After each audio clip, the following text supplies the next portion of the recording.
Me llamo Manuel, y lo que estoy a punto de relatar ocurrió en 1995, un año que jamás olvidaré. Yo era un sacerdote joven, lleno de fe y convicción. La historia se desarrolla en un pequeño pueblo de Galicia llamado San Martiño de Osores, un lugar envuelto en una niebla perpetua que parecía albergar secretos oscuros y antiguos. Todo comenzó con una llamada urgente del obispo. Manuel, necesitas ir a San Martiño de Osores. Hay una situación grave en la casa de los Pérez. La hija menor, Ana, está en un estado que sus padres describen como poseída. Necesitan un exorcismo. Llegué al pueblo una fría tarde de noviembre. La niebla era tan densa que apenas podía ver a unos pocos metros frente a mí. La casa de los Pérez se erguía al final de un camino empedrado, rodeada de árboles retorcidos que parecían susurrar entre ellos. Al entrar, la atmósfera era sofocante. Una sensación de malestar me invadió al cruzar el umbral. Los padres de Ana me recibieron con lágrimas en los ojos. «Padre, nuestra hija, no sabemos qué hacer», sollozó la madre. El padre, un hombre robusto que había trabajado en el campo toda su vida, estaba pálido y tembloroso. Me llevaron a la habitación de Ana en el segundo piso.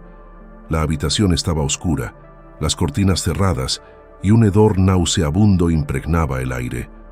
Ana, una niña de apenas 12 años, estaba atada a la cama con correas de cuero. Su cuerpo se retorcía en posturas imposibles y su rostro, desfigurado por una mueca antinatural, no se parecía en nada a la dulce niña que sus padres describían. Comencé el rito del exorcismo, recitando las oraciones con voz firme. De repente, Ana comenzó a reír, una risa que no parecía humana, resonando en las paredes de la habitación. «Tú no tienes poder aquí», gritó con una voz gutural, mientras sus ojos se volvieron completamente negros. La temperatura de la habitación descendió bruscamente y pude ver mi aliento formándose en nubes frente a mí. La cama empezó a vibrar violentamente y las sombras en las esquinas de la habitación parecían cobrar vida, moviéndose y retorciéndose. Sentí una mano fría sobre mi hombro y me giré para encontrarme cara a cara con una figura espectral. Era la abuela de Ana, fallecida hacía años, mirándome con ojos vacíos. «Ayúdala», susurró antes de desaparecer en el aire. Reforcé mis oraciones. El crucifijo en mi mano parecía quemar con una intensidad creciente. Ana se retorcía y gritaba.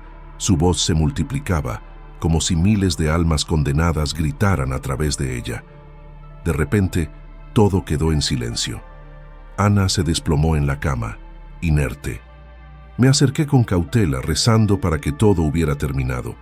Sin embargo, cuando toqué su frente, abrió los ojos de golpe, llenos de una oscuridad abismal, y me susurró: «Esto es solo el comienzo». Desde aquella noche, San Martiño de Osores quedó marcado por una presencia inquietante. Los habitantes reportaban apariciones y sucesos extraños. Ana se recuperó, pero nunca volvió a ser la misma. Y yo dejé el sacerdocio, convencido de que algunas fuerzas son demasiado oscuras y antiguas para ser comprendidas o enfrentadas por un simple humano. Mi nombre es Laura, y lo que estoy a punto de contarles es algo que nunca creí posible. Sucedió en octubre de 2022, en un pequeño pueblo llamado San Martín de las Flores, en México. Era un lugar tranquilo, rodeado de montañas y bosques densos, pero esa tranquilidad fue rota por un suceso que nunca olvidaré. Todo comenzó cuando mi amiga Marisol empezó a comportarse de manera extraña. Marisol siempre había sido una persona alegre y sociable, pero de repente su comportamiento cambió drásticamente. Se volvió retraída y sus ojos, normalmente llenos de vida, parecían vacíos. Al principio pensamos que podría ser depresión, pero lo que vino después nos hizo darnos cuenta de que era algo mucho más oscuro. Una noche me llamó desesperada. Su voz estaba temblorosa y podía escuchar un eco extraño en la línea.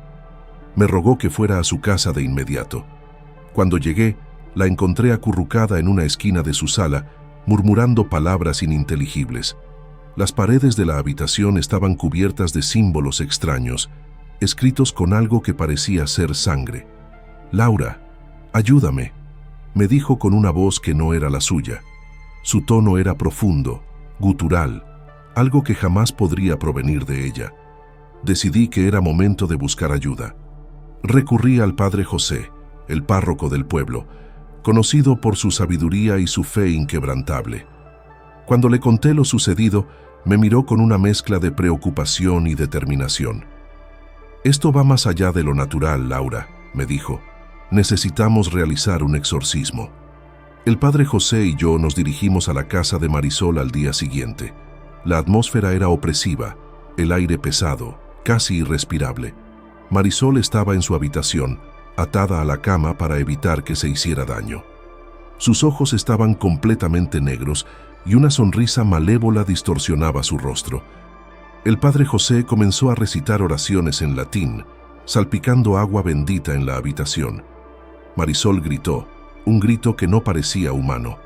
La temperatura en la habitación bajó drásticamente y sentí una presencia helada a mi alrededor. De repente, Marisol empezó a hablar en varios idiomas a la vez, voces diferentes saliendo de su boca. «No puedes salvarla», dijo una de las voces. «Ella es nuestra». Pero el padre José no se detuvo. Continuó rezando, su voz firme y llena de fe. Horas pasaron, y el conflicto entre el padre José y la entidad que poseía a Marisol se intensificó. En un momento, Marisol se levantó de la cama, flotando en el aire. La fuerza que la mantenía en el aire era palpable, como una corriente invisible y poderosa.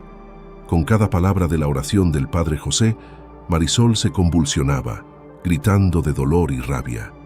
Finalmente, en un clímax de gritos y rezos, Marisol cayó al suelo inconsciente.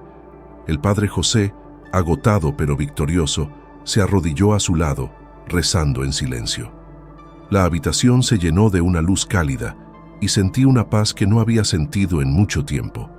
Marisol se despertó, sus ojos volvieron a su color normal y la confusión llenaba su rostro. No recordaba nada de lo sucedido. El padre José me miró y dijo, «Es una batalla ganada, pero debemos permanecer vigilantes. El mal siempre busca una manera de regresar». Desde esa noche, la vida en San Martín de las Flores volvió a la normalidad, pero en el fondo de mi mente siempre recordaré esos momentos de terror y la certeza de que el mal, aunque derrotado, nunca desaparece por completo. Mi nombre es Alejandro. Esto es una experiencia que ha marcado mi vida para siempre. Ocurrió en enero de 2023, en un pequeño pueblo llamado San Pedro de los Pinos, en España. Este lugar, conocido por sus paisajes bucólicos y su tranquilidad, se convirtió en el escenario de un evento aterrador. Todo comenzó cuando mi primo, Javier, comenzó a comportarse de manera extraña. Javier siempre había sido una persona alegre y extrovertida, pero de repente su comportamiento cambió drásticamente. Se volvió introvertido y sus ojos, que solían brillar con vitalidad, ahora estaban llenos de oscuridad. Al principio pensamos que era estrés o algún problema emocional, pero lo que sucedió después nos hizo darnos cuenta de que estábamos lidiando con algo mucho más siniestro. Una noche recibí una llamada urgente de mi tía Carmen, la madre de Javier. Su voz era apenas un susurro de pánico. Me pidió que fuera a su casa de inmediato. Cuando llegué, la encontré sentada en el comedor, con las manos temblorosas y el rostro pálido. Me dijo que Javier estaba encerrado en su habitación y que algo terrible le estaba pasando. Subí las escaleras y me dirigí a la habitación de Javier. Al abrir la puerta, me encontré con una escena escalofriante. Javier estaba en medio de la habitación, con la cabeza gacha y murmurando palabras en un idioma que no podía entender. Las paredes estaban cubiertas de símbolos extraños y oscuros, pintados con lo que parecía ser sangre. «Javier, ¿qué te pasa?», le pregunté, tratando de mantener la calma.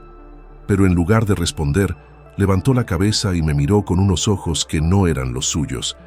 Eran ojos vacíos, sin vida, llenos de una maldad indescriptible. «No soy Javier», dijo con una voz que no era la suya. Era una voz profunda, gutural, que resonaba en toda la habitación. Asustado, bajé corriendo y le conté a mi tía lo que había visto. Decidimos llamar al padre Antonio, el sacerdote del pueblo, conocido por su experiencia en casos de lo paranormal. Cuando llegó, traía consigo una Biblia, agua bendita y un crucifijo. Nos miró con una expresión de preocupación y determinación. «Esto es una posesión demoníaca», dijo con voz firme. «Necesitamos realizar un exorcismo de inmediato». El padre Antonio, mi tía y yo subimos a la habitación de Javier. El ambiente era pesado, casi asfixiante.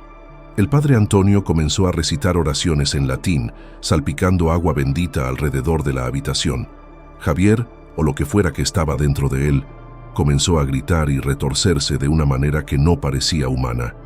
«¡No pueden sacarme de aquí!», gritó la entidad con una voz que hizo que mi piel se erizara. La temperatura en la habitación bajó drásticamente y una oscuridad palpable comenzó a extenderse por las paredes.